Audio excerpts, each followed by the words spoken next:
If you've been paying attention to the housing market these last few years, you know that it's felt something like this. Or maybe this. And it's funny because it's depressing, and it's depressing because it's true. But will this year be any different? Are we on the other side of quasi-price gouging and relentless rate hikes? Well, to be honest, predicting the housing market can be as reliable as weather forecasts. The pros do their best with the data they have, but no one can know for sure what's going to happen with 100% accuracy. Not even Danielle Breezy, chief meteorologist, Channel 2. If that really is your name, Breezy, I want answers. Who names their kid Danielle? It's a weird name. That's not what I thought you were going to say. So let's take a look at what experts think could happen in 2024. But first, we interrupt your regularly scheduled programming with an emergency weather alert. That's right, folks. If you're traveling through the area today, it's going to be a dicey one. We've got a lot of elements at work. Northeasterly winds causing some wind gusts up to 40 miles per hour. And that means right now there is a like and subscribe advisory in effect, which will last until the end of this video. So go ahead and hit those buttons. The advisory will be lifted by the Ramsey Network. Make sure to stow away any items that aren't secured to the ground. Share this video with loved ones so they can watch it safely from an interior room. We'll have more on this real soon. Stay safe. Love you guys. Back to you in the studio, George. All right, let's start with the obvious rain cloud on everyone's mind: mortgage rates. Mortgage interest rates have been the talk of the town over the last few years, thanks to the Fed raising them willy-nilly every now and then just to make sure we're paying attention. Even the smart people in those Joseph A. Bank suits on Wall Street can't figure out when the Fed will take the edge off of these rates, or even if, heaven forbid, they're going to raise them again. But thankfully, we've recently seen the rates go down for the first time in a long time. So what will happen next? Well, the National Association of Realtors, aka NAR, or if you're Australian, No. thinks rates for 30-year mortgages will continue to go down in 2024. But they're predicting a dip from 7.4% to 6.3% by the end of the year. And you can never count on the Fed to drop it too low. Drop it low, drop it low, low, drop it low, drop it low.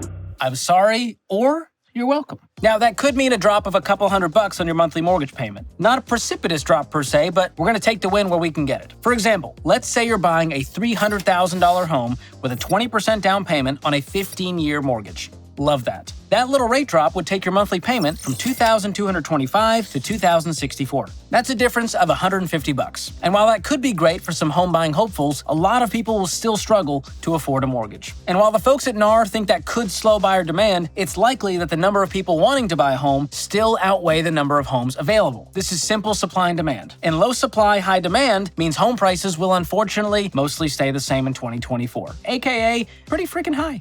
So what are home prices looking like these days? In October of last year, the average home price in the US was nearing $750,000. But before you spit out your milk, which you should do anyways because some people are lactose intolerant and it's offensive, I'm jealous. I want milk from the cow, not from the oat. What are you doing? Just milking the almond. Are you kidding? Yeah. You see, most experts actually report on the median number because it's right smack dab in the middle of lowest to highest prices. And that's because the average can be influenced by a small group of super high or super low outliers that can throw off the accuracy. All that to say, keep it in mind as you see scary headlines about crazy averages in 2024. So if instead we look at the median home price from this past October, it was $425,000. Not amazing, but undeniably more palatable. But the main thing to know about this, and any market, is that home prices are determined by the number of houses for sale and the number of people looking to buy them. So when fewer houses are available, buyers are willing to pay more, and sellers have more leverage to increase their asking price. Which is why chronically low inventory has caused buying a home to feel as outrageously priced as public parking, so-called process and handling fees, or even a venti sugar cookie latte. But will there finally be more inventory to lower home prices this year? Well, drum roll please. Probably not. Even though plenty of new houses are being built, it's not happening fast enough to make a major difference in the overall number of homes available. In fact, the number of new builds was down 13.8% year-to-date in October 2023. Not a great sign. So with home prices and inventory not making any crazy moves, this could also cause buyer demand to sink in 2024. But before you let this harsher mellow, there's some good news for you hopeful homebuyers out there. Since the market isn't quite as hot as it was in the past few years, you'll have a few more options and less competition. Yes, prices are still high, but the frenzy is slowing down. So that's something, right? Huh? That is something.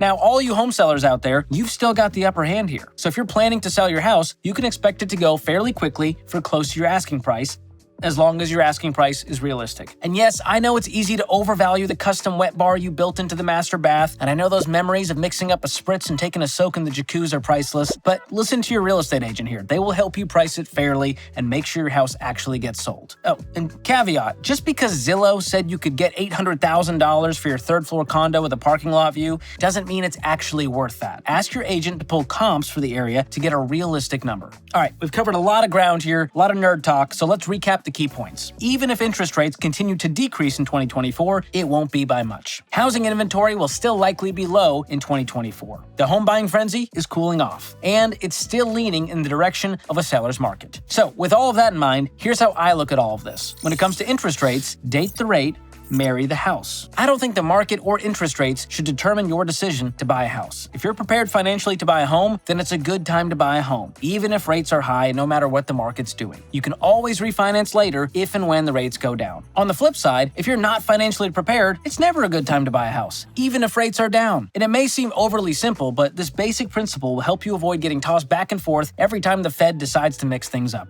So if you want to know if you're ready to buy a house in 2024, here are some good guardrails. Number 1, you're debt-free. You've paid off all of your consumer debt. Number 2, you have an emergency fund of 3 to 6 months of expenses saved up. Number 3, your house payment will be 25% or less of your monthly take-home pay on a 15-year fixed-rate mortgage. P.S. You want to steer clear of government-backed loans and some of these first-time home buyer programs. They have a lot of fees, red tape, fine print, and restrictions. Not worth it. Next, you got to have a solid down payment. 20% down is ideal because you'll avoid something called private mortgage insurance, or PMI. But you can put down 5 to 10% if you're a first-time home buyer. Just be prepared to pay that pesky PMI. Next up, you've got to be able to pay the closing costs up front without stealing from your down payment. And lastly, you're in a position to stay in the home for at least 3 to 5 years. Remember, this is a long-term decision and the most expensive purchase of your life, only to be followed by a car and apparently the Galentine Stanley Cup. $55 for a tumbler. Because it fits in my cup holder. I don't care if it fits in your cup holder. A lot of cups fit in cup holders.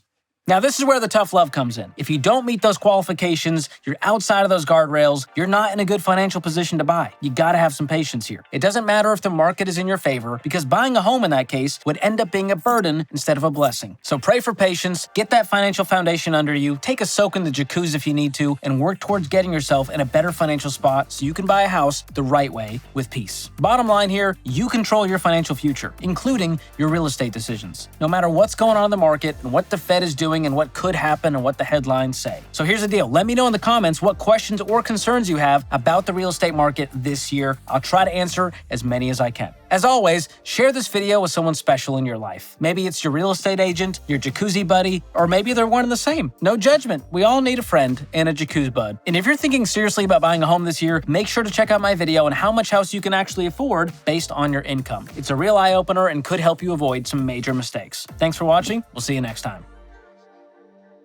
Or even a venti sugar cookie. Sugar cookie. Shut up.